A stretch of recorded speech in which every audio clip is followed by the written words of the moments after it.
Hi, this is Sham and Tania. Welcome you back on yet another episode of The Foodie. So today we're going to make mom's special pakoda. So there's a small nostalgic story behind it. This recipe was created by my mom when I was a kid.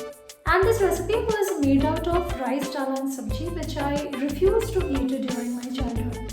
So my mom has recreated the entire rice dal and subzi into the form of pakoda, so that at least I can get some nutritious value from it. Let's start by adding the rice. We added our rice. Along with this, we will be adding the subzis.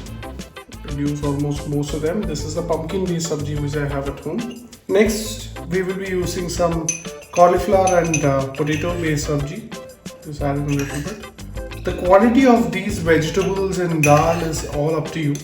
There is no such specification that this much is a quantity to be added. And this is some dal.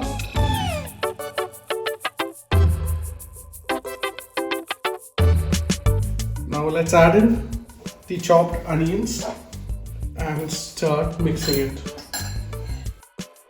Next, we will be adding some ginger and garlic. So just add how much little quantity you will require. We can break in the eggs now and start mixing this.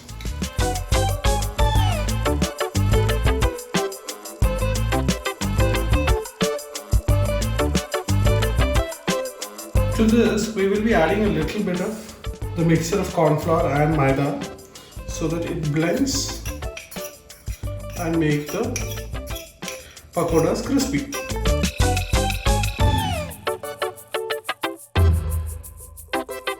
To this, we will be adding the basic seasonings of salt and pepper. Some salt and some pepper.